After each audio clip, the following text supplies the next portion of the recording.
first off, to all the viewers that are watching, thank you for tuning in. Yes. My name is Mario, president and founder of Sakura Phoenix Studio. My co-host today is Dante Carver, who you might know from many films and movies, one of the longest running commercial campaigns in Japanese history with SoftBank, Resident Evil, Vendetta, Metal Gear Solid, Phantom Pain, and a number of film, TV, and theater performances as well. But our main guest today, the man of the hour, is Isaac Robinson Smith. So first off, Isaac, thank you for joining us. Thank you for having me. This is awesome. I love that you led off with that. You guys are, there's a lot of nerdiness in the room, so I feel really at home. Yeah. So I'm happy to talk about it and go for it with you guys. I'm excited. Yeah, we'll probably have some kind of top nerd competition at the end of this, maybe offline. Yes, I'm about that. I'm about the Highlander. So Isaac, what initially got you into voice acting? It's a great question because it's kind of a lot of pieces. When I was a toddler, I was fascinated with anything that had to do with sound. So like I would sing all the time. I've been a singer since I was about 4 years old. I've been imitating voices since I was a kid.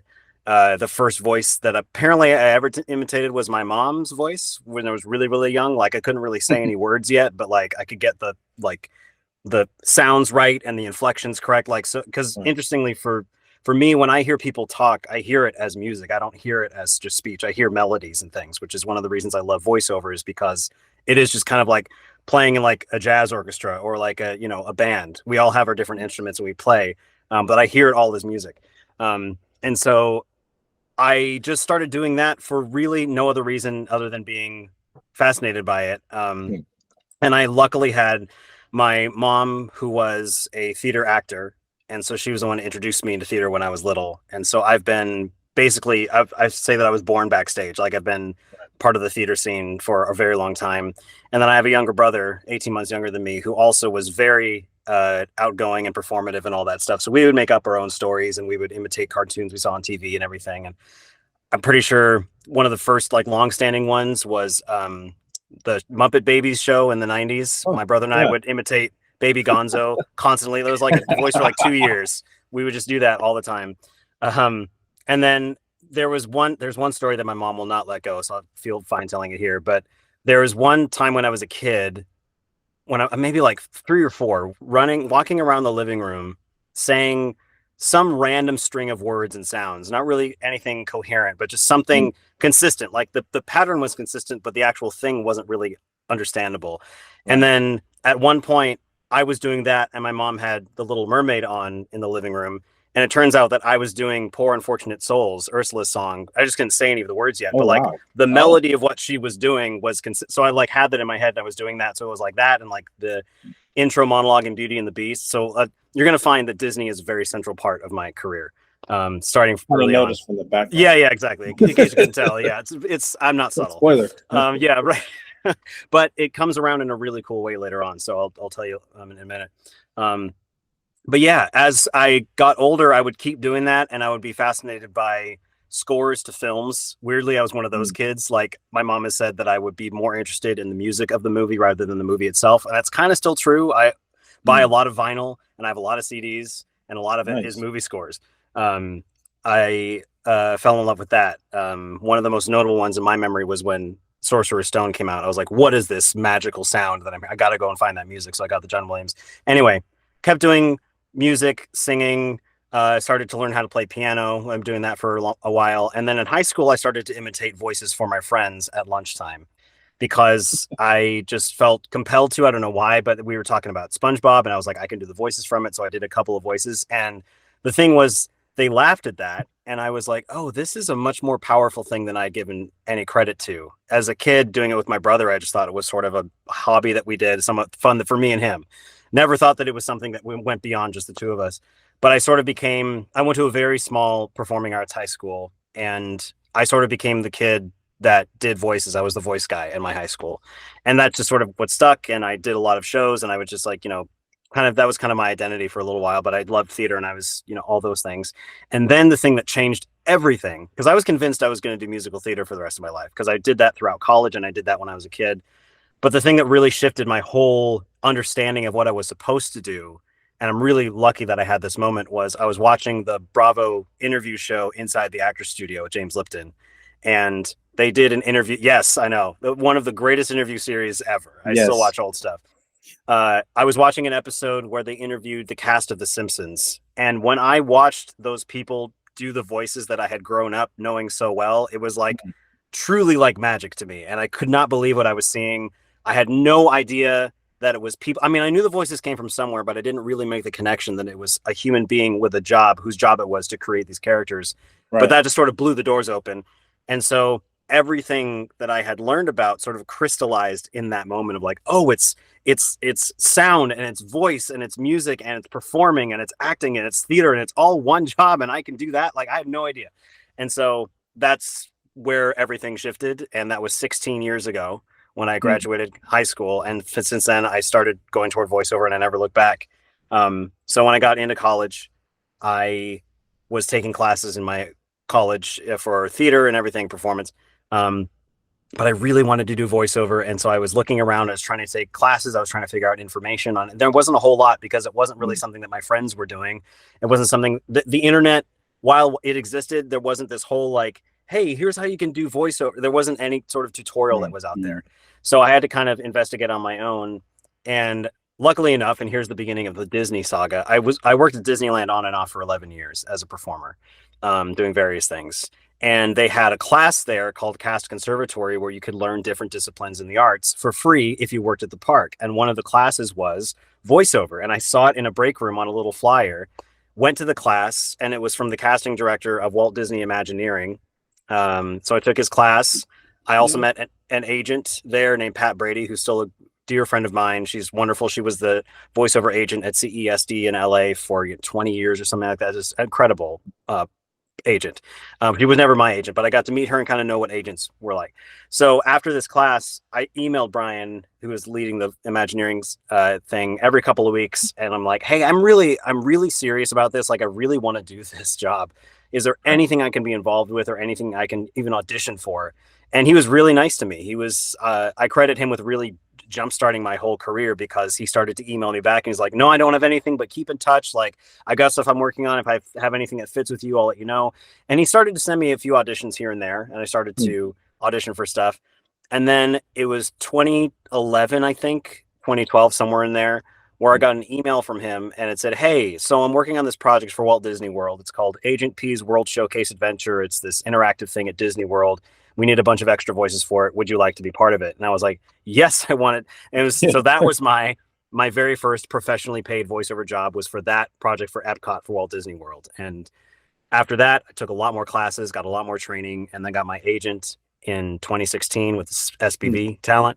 And I left theme. I worked at Universal Studios and Disneyland, both in tandem, sort of back and forth on and off for that 11-year period.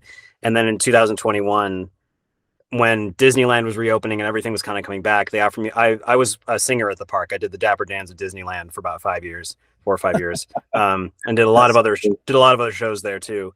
And they offered me my job back. And I said, you know, I think I have to say no, because I was getting enough work at that point that I was able to say no, which was a huge emotional leap for me, because Disneyland and the theme park performance world was so safe, and all of my friends were there, and I knew what to do, and I had really like worked to get to a certain point, and leaving all of that for a job that really is very ethereal and has no promises at all and has no guarantees of what's going to happen. But I was like, no, this is what I'm supposed to do. I have to make this choice. So I took the leap and I left in 2021. And so from that point, I've been doing voiceover full time, and it's been phenomenal. And so that leads me to literally this moment of where I'm working now, doing voiceover here in LA. So yeah, that's the Cliff's Notes version of how I got here. Well, I think that's so interesting that you took that leap of faith during one of the most like kind of precarious, dangerous times in like modern history. That's right in the middle of COVID, right? Right. Yes. Yes. And especially to go from something that relatively was a safe deal to something that is like basically not ad hoc, but but throwing yourself into the deep end, right? Yeah, because you don't know what will come out of it, and I think that is something that many of us, well, it happens in every profession, for someone at least. But especially when it comes to entertainment, it ends up being one of those things where it's like, if you don't take the leap, you're always thinking about, if I had just done that, what would have Yes. happened? And you're Yeah. constantly thinking that. But Yeah. then even if you do take it and it doesn't work out, you still feel a sense of satisfaction because you took that chance. Yeah, you went out there and tried it. Yeah. I know that Steve Harvey has this great metaphor that I saw in this one video from forever ago, where he's like talking about standing on the edge of a cliff and you watch people that are flying around. And he said, if you want to fly like that, you have to jump off the cliff, and your parachute isn't going to open right away. You're going to get cut up a little bit on the rocks and you're going to fall a little bit. But if you want to soar, you have to get out there. Yeah. And it was truly terrifying. I'm glad that but I'm so happy I did it. I feel so fulfilled. And when I did it, I wasn't sure if my schedule will be filled up. I'm like, well, maybe I'll work twice a year. Who knows what's going to happen. But now everything is flipped, and now the whole deal is now full of my schedule is now full of the thing that I really, truly love to do. Not that I don't love that other stuff, because freaking love performing there, and everything was an incredible job, but I feel so aligned with this. So yeah, you're right. To your point, it was really great to do it. And it was also scary with COVID and all that happening, but it sort of gave me license to be, because I was like, what else do I really have to lose right now? Like, what else could possibly happen? And I was so thankful that this particular career in this particular division was still running despite what was going on. It was like the one piece of the industry that was still alive was voiceover. So I felt really fortunate with all that. But yeah.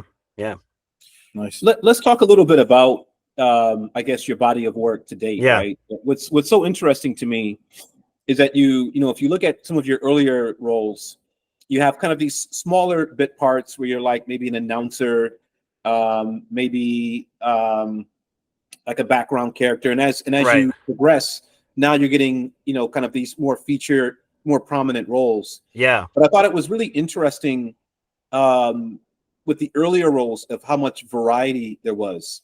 Yeah. Yeah. There's a show that I watch a lot called This Is Us. Oh, And man. Yep. And I had watched that show and never even realized that was your voice as like the announcer in one of the episodes of the watching the baseball game. Yeah. And then you contrast that to some of like your work for like younger kids animation, where there's so much range and richness in the voice. It seems like you have a pretty wide variety of voices that you can do very well. Yeah. Is there a range that you feel more comfortable doing, or that you prefer, or is it one of those where you just enjoy the overall challenge? I enjoy that's both are great. Thank you for saying that, by the way. I think I enjoy the challenge, and I get to experience that challenge pretty frequently. I mean, my breadth of work spans a lot of different genres of kinds of voiceover, like, commercial, video game, interactive, looping, dubbing, all that stuff. And what I love about that is it keeps it interesting, because I wouldn't want to be stuck in one. Not that there's anything wrong with doing one thing, because if you do one thing and you do it well, like, go for it, make hay while the sun shines. But I love the idea of being able to be versatile and doing a lot of different things all at one time, because I love so many different things. I think one really great example of that, besides the stuff you guys talked about, was there's another show that I've been on for a couple of years called Hamster and Gretel, which is a Disney Channel show. That's from, I know, the title alone. Yeah, it's great. It's from the creators of Phineas and Ferb, which is a really interesting tie-in, because that team is the people that made the Agent P thing that I did for Disney World. So coming back, over 10 years later and being on the show with that team, it's really cool. But on Hamster and Gretel, I've played a couple of main villains in a couple episodes, but what I really am used for is what's called a utility player. And in voiceover, that means you're brought in for several episodes for whatever, and your job is to be like, okay, you're going to do this banker in this one, and you're going to be this cop in this thing, and you're going to be this young kid for these two. So I go in and I do a bunch of voices for a whole lot of things. I've been on, I think, 25 episodes of the show now, or something like that, doing voices throughout. And I feel so privileged to be able to do it, because it means that they trust me. And also then my reputation as an actor gets sort of known as someone that's versatile.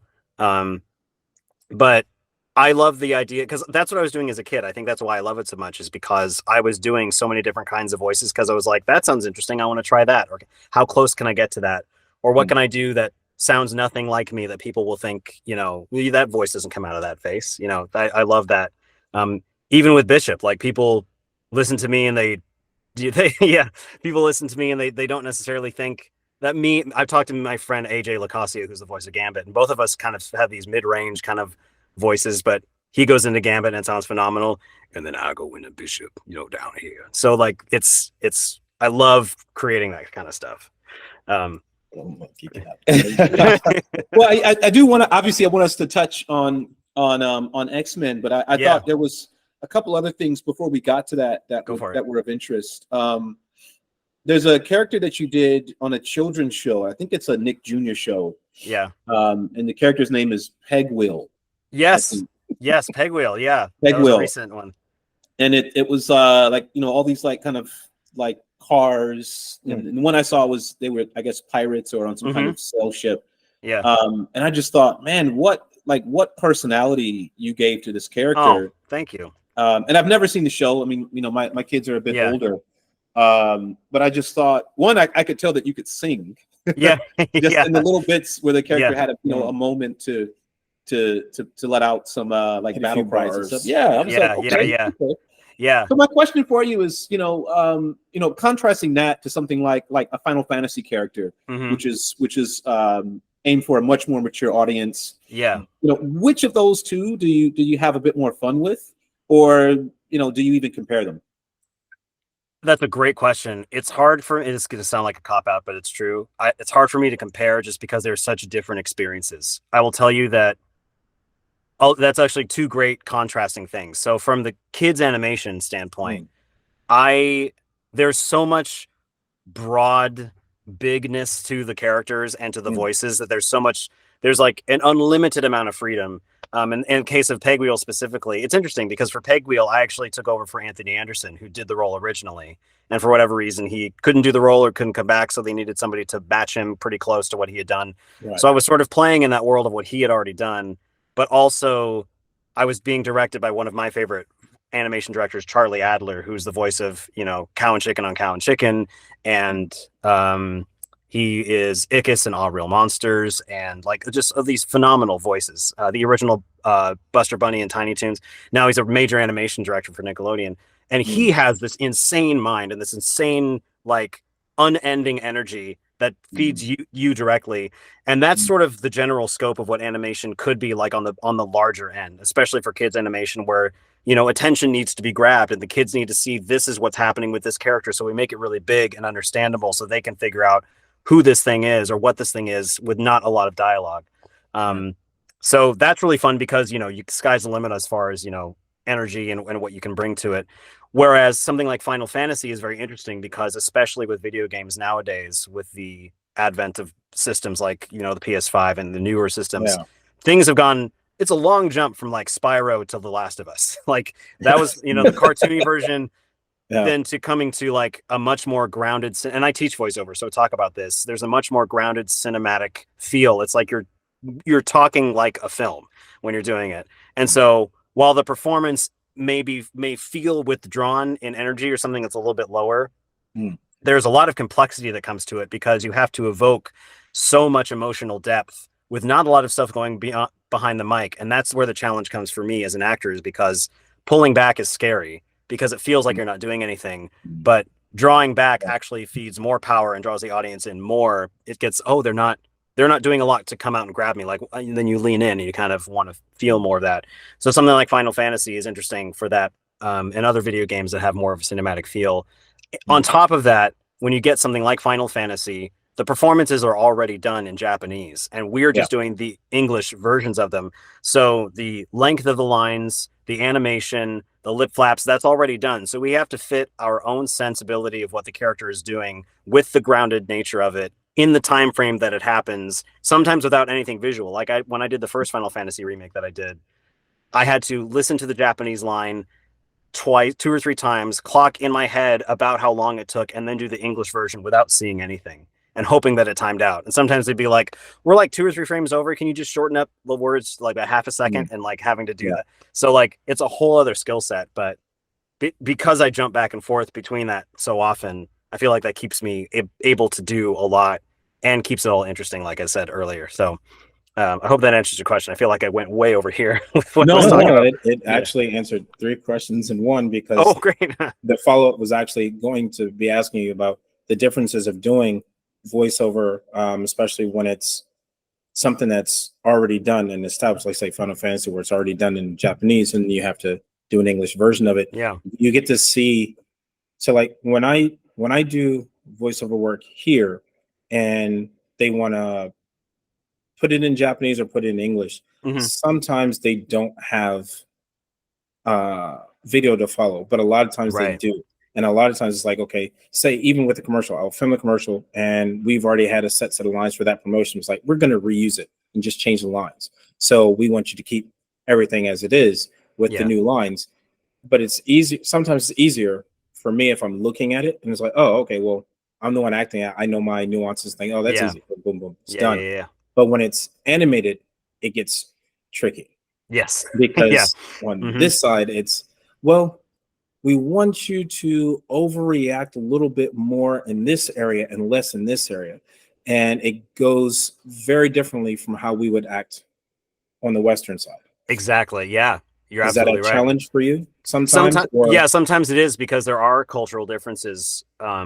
For it's exactly to your point. There's some things that I find that are a little bit more. It's confining, but not in a way that feels like, oh, woe is me, like they're making me do this thing. It's like, oh no, right, I have to fit the style now. That's yeah. something that's my job. I'm here to be molded by whatever is given to me. And I Mm, find that a lot when I do dubbing for foreign language TV shows. I'll watch like the Brazilian actor or whatever do something yeah. that to me sounds kind of muted, but then the director will come and be like, you need some more energy here. I know they don't look like they're doing that, but this needs to happen for this thing. It's just stylistic differences and trying to put it together so that a majority of the audience can kind of feel what's going on depending on what Right. language they're listening to. So yeah, Mm. I definitely experience that, but it's fun. I like it. Yeah. It's amazing how much of a different show you can get just with the voice Voice. performances, Oh, yeah. right? So Oh yeah. if you watch Completely different. watch Dragon Ball Z in Japanese Yeah. and then watch it, Yeah. and actually watch Dragon Ball Z in Portuguese. Have you seen like the I Brazilian? have not. I've seen some No. clips. It is the funniest thing you'll ever see in your life. Wow. Like the performances are so like animated, for lack of a Yeah. better phrase, Yeah. right?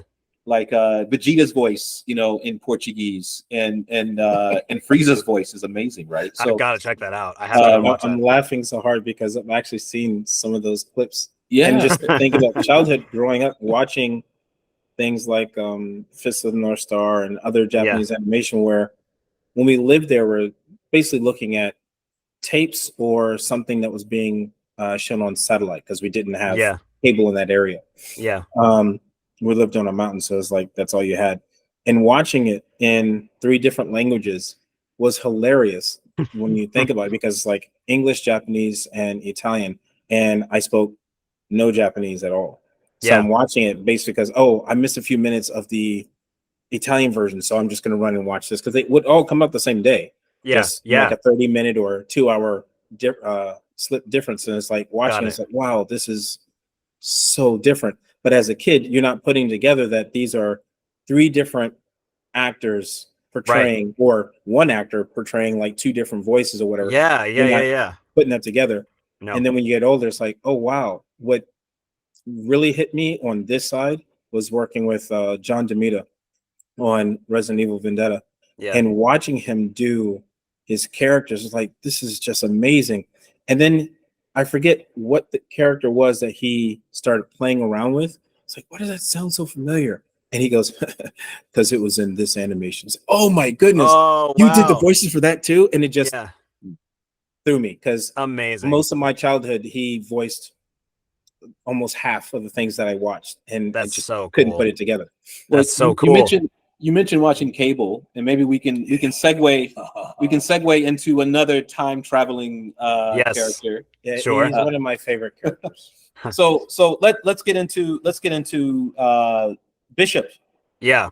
Let's get into and we should first mention I think Dante and I are equal comic book nerds and Yes. proud to be. Yes. Yeah. I brought in some show and tell today, Oh, fantastic. and Yes. let's see Yes. if you recognize this. I do. I actually own it. You own it.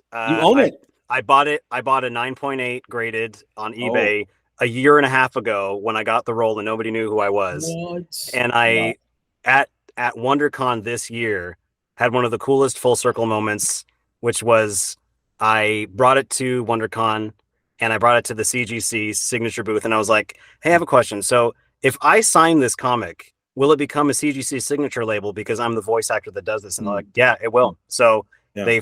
they filmed me, and I was on their Instagram story that day, but I signed that comic. So at some point it'll come back to me like in the next like month or so, but I'll have a CGC signature label with my autograph on it on that comic you're holding. So That is nice. it's awesome. pretty cool. If for any reason you come across a copy you want to send, or 2 copies, so he has one, you want to send to Japan, just let us know. Listen, I will happily sign. If I can send it to you, you can send it to me. I will happily sign it for you. No Well, I was problem. going to do you one better and say, Consider it come to done. Tokyo where we're Yeah, at, yeah, and, yeah. Oh, yeah. and you can sign this one. Yes, I will do that. I would love to visit. I've always wanted to go, so I will let you know when I'm over there. It's definitely something you would enjoy. Yes. Being out here is quite entertaining in Yeah. so many ways. That's what I hear. A lot of my friends are either performing out there or have worked out there or just live there. Some of them I've heard nothing but great things. So yeah, it's on the list. So you've obviously done kind of this tour of like you mentioned WonderCon and Yeah. a few other events. I mean, just what's that experience been like for you to just see how, first off, how people have reacted, I think, just to the program, the show in general, Yeah. and then to be able to voice a character that you personally have an interest in. Yeah, it's honestly still hard to articulate Mhm. because this is the first show that I've been part of that's had this much of a visible presence in the world. You know, I've done a lot of things that people have really liked a lot, but I've never really experienced this sort of thing yet. So this is a first for me. I will say that some of the core memories that I have, yeah, thank you. One of the core memories that I've made from this experience is the premiere, which happened in March. And I have the photos out there, but like my brother and my mom flew out my brother from Florida, my mom from Sacramento, and one of my best friends in voiceover, Brock, were there with me that night. And the little moments that only I saw, which was me sitting next to my mom in the El Capitan Theater in Hollywood watching the show, which I hadn't seen. I'd seen like maybe a couple clips when I was doing ADR, but I hadn't seen the intro. I'd seen nothing of the show. So sitting in the theater with 1,000 other people that were dressed up as X-Men, including myself. But the best part was my mom, like, you know, sitting like this and then looking over me and smiling and knowing like I've seen this face my entire life. And she's the one that brought me up into this world.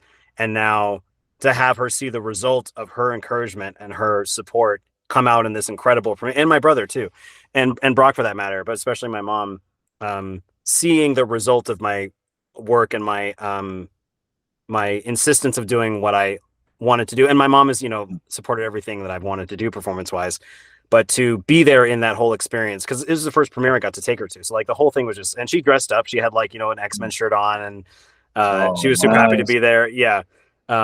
So that's my favorite memory of that night. But in addition, I was meeting a lot of the cast members for the first time. And so, because we do this thing solo a lot of the time, we record this stuff in our own. Some people do their home studios. I think I record in a studio here in Burbank, in California, close to where I live. And coming together with everybody was so rewarding because I finally got to feel what the energy was of something that we had created. Because it's a void for a while. Because I started recording the show early 2022, so over 2 years ago I started this thing, and so finally to see what happened with it was very rewarding. But like, I met Cal Dodd, who's been Wolverine since the beginning. He was the first original X-Men character that I met while I was there. Just kind of offhand, he's like, "Hey, it's great to meet you." And one of my favorite lines when I was interacting with Bishop in the original was this. And then I got to meet the Leewalds, who were the original creators of the show, and then the woman who was the head of Fox Kids at the time, which got the show on the air in the first place. Wow. And, then meeting cosplayers and seeing the other cast and all of the new kids coming together with the old cast was really cool. And getting to watch the magic that is Lenore Zan talk about her character and just be such a welcoming ambassador to all of us that are entering the show for the first time. There is just such a warmth and understanding and joy from the audience and the people watching. It's still crazy to me to think that I'm part of it because I'm both a fan, and I told Lenore, I was like, "Thank you for letting me be a fanboy and a colleague in this experience." even today, like they just released the theme song for the new version on Apple, and I downloaded it. And I was like, this is cool. I'm part of this. I don't feel, sometimes I don't feel like it, but I feel very removed. But it is really awesome. And I like that it's bridging generations. I remember one of my other favorite memories at WonderCon specifically was I was at a table with Holly Chow, who's the voice of Jubilee, and she and I were talking about the panel we were going to do, and how crazy it was, and we were just having fun discussing stuff. And then there was this dad and his son nearby who overheard what we were saying, and the dad was dressed up as Deadpool, and his little 5-year-old son was dressed up as Wolverine. And he said, I'm sorry. I overheard you talking. You're in the show? It's like, I thought I recognized you. Like, you guys are this. And I just want to tell you how much we enjoy the show, and I'm loving what you're doing. And now I get to watch it with my son, and we're loving. So like that whole thing was so cool. 'Cause that's the whole point of this. Like that moment is the whole reason why I do this job.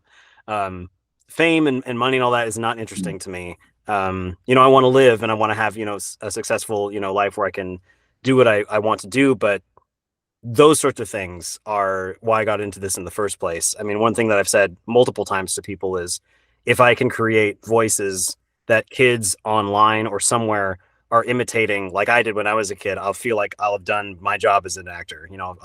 I've reached somebody in a specific way that's much more powerful than you can really see in the moment. So I'm hoping that X-Men and other things I'm part of sort of reverberate as time goes on, because that's really why I want to do it, because I want to impact in that way.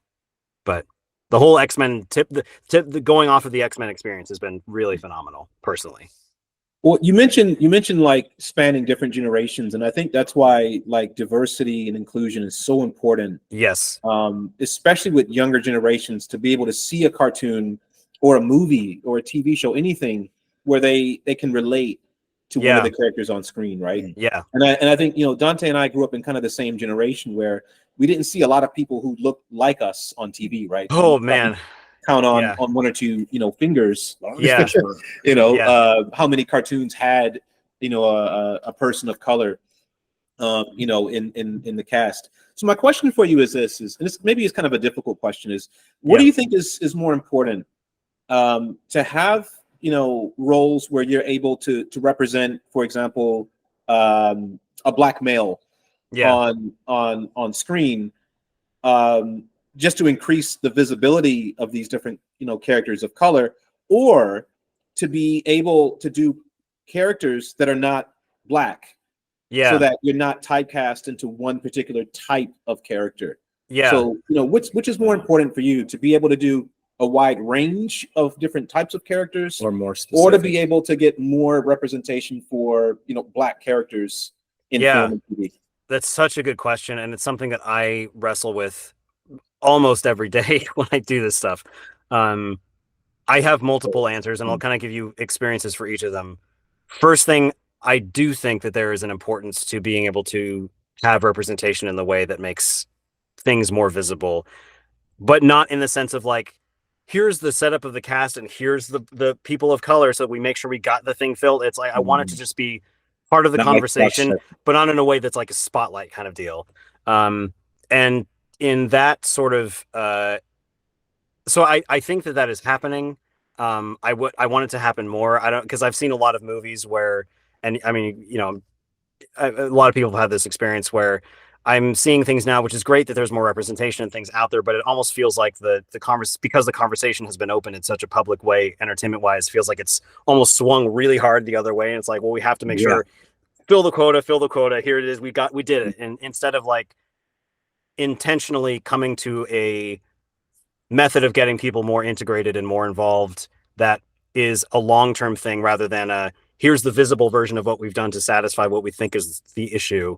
But instead of breaking it down. So I think there's a lot of stuff in there that can be done. So I think that's important. And I'll tell you a conversation I had that really opened that up for me. There are 3 short stories related to this. The first one is when I was doing a voiceover class for a video game voiceover class. I was doing it with the director of Insomniac, and I did a black character in the audition piece.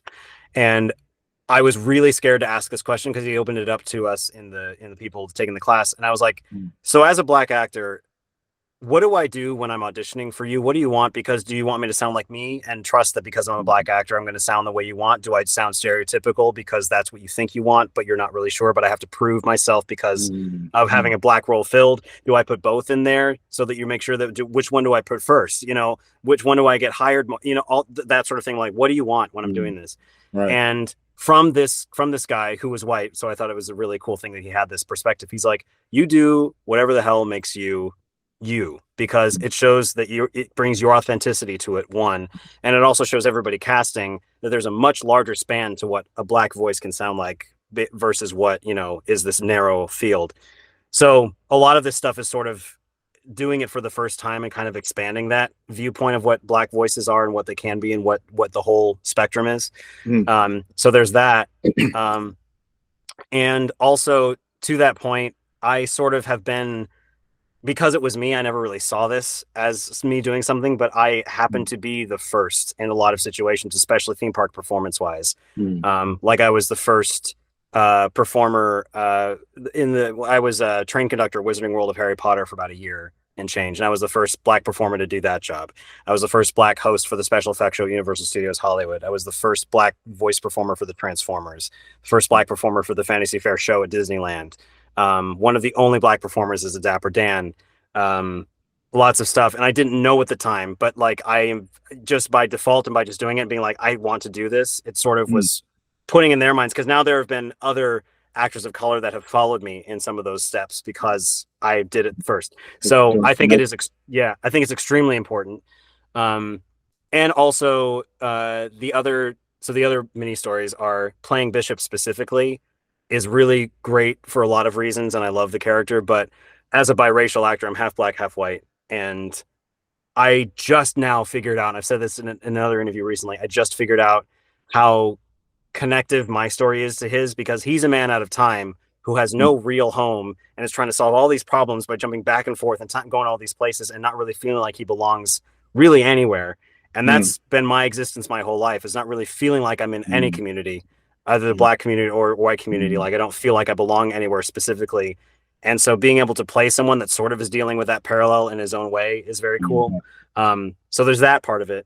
And then the other part of it is, and this is not something I don't think we've talked about, but I am the official voice for Chadwick Boseman's version of Black Panther for Disney parks.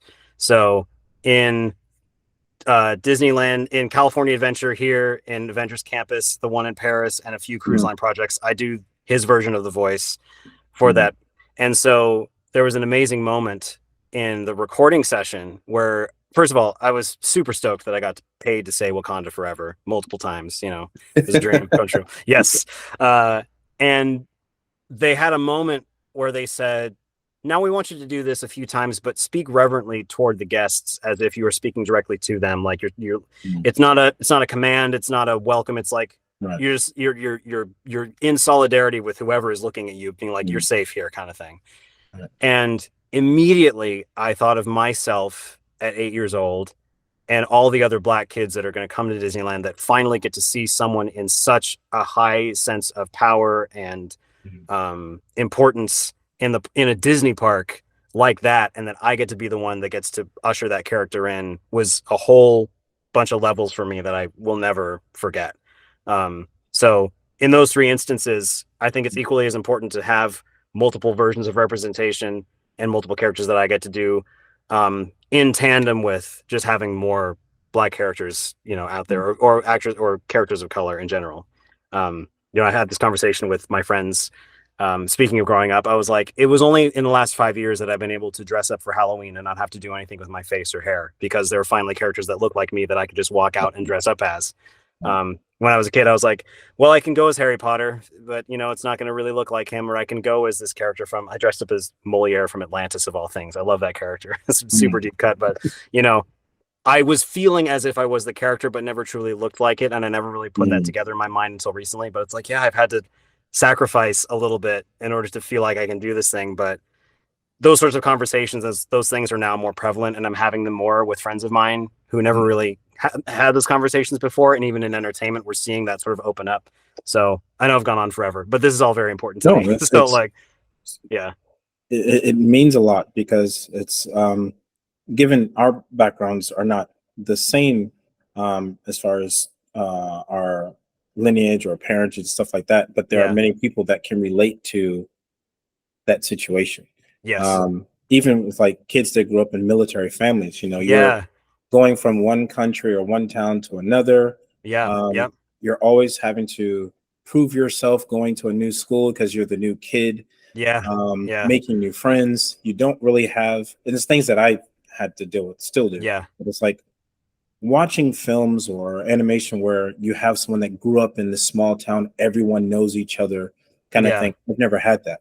Right. Then always feel somewhat envious of it. And it's like, wow, Yeah. that must be kind of cool. But at the same time, I'm also very grateful for the exposure that I had because of my parents' jobs or because of their devotion to try and teach us more and expose us to more. So we Yeah. would understand and see through a different type of lens as we get Yeah. older. Yeah. Yeah. Yeah. Going back to the States it was a culture shock Yeah. because going to lunchroom and seeing people sitting at different tables because of their cultural backgrounds was weird to me. I was like, I don't Yeah. get it. What are you doing? Yeah. And What is this? Yeah. that caused some friction for a little while. But Yeah. it is what it is. Yeah. Yeah. Bishop Yeah. is definitely a character that I'm happy that is finally on the screen Yes. or on the Me screen too. again. And having more characters out there that are from different backgrounds is one of the reasons why I Yeah. like comic books and animation, because we are Yes. starting to explore more Right. and show more. And I think it's important for generations after so they could be exposed to it, because you have people who don't get the chance to travel, don't Right. get the chance to go abroad. So Yeah. their closest connection would be going to a theme park or some of the animation and films that we have out there. I think it's important to have those. Yeah. Totally. Well, I think we're kind of coming up on time, but I just want to say, Isaac, I really appreciate you taking the time to speak with us. Oh, thank you. Yes, Definitely. There have been some projects in the past that you've worked on, Pluto for one, where Yeah. the art Shtajio worked on. Hopefully in the future there could be some more projects either on the anime side that you could do voice work for. Yeah. I So love I that. do hope that our paths cross again. likewise. Yes. We've worked on similar projects or same projects, but never Nice. together. Yeah. Especially in the Resident Evil universe. Yeah, I'm yeah, like, yeah. man, Yeah. I know. why can't we Just just missed work you. together? I know. Yeah. So Yeah. hopefully in the future that'll happen. That's just Yeah. because I like working with creatives, and it'd be an honor to work with you, It'd dude. be You've so worked on cool. so many things that I am watching, have watched, or will be watching. It's just nice to put Yeah. face to the voice. Oh, that's So cool. thanks for Yeah. the time. Much Oh, yeah. appreciated. Sure. Yeah. Yeah, and for the viewers watching, I would suggest if you take a look at Isaac's IMDb page, and Yes. there's a lot of different types of projects as well, Yeah. of all ages. So like Definitely. I said, with Peg Will, you might find something that you didn't expect you would enjoy. Yeah. Yeah. And all of a sudden now I can't wait for the next episode. So Yes. so again, Isaac, thank you so much for your time. Appreciate And Thank you, guys. hopefully we have some more issues or episodes with Bishop returning. Yep. I don't know when we're going to air this vlog, but Okay. Yeah, but when we do, we'll notify you ahead of time. Yeah. Let me know, please. Yeah. yeah, but hopefully Bishop comes back, Yeah. and I'm we'll be like able to see this. the character again. You can't have the story without him coming back. At Yeah. least Yeah. You Yeah. just can't. It wouldn't fit. Yeah, but again, Isaac, thank you so much. And anyone watching, please like, share, subscribe, Yes. and then maybe leave some comments and questions for us as well. Yes. And Great. if you'd like to have a follow-up and you have some questions that you'd like us to ask, please let us know in the comments down below. And again, as always, Shtajio. Thank you.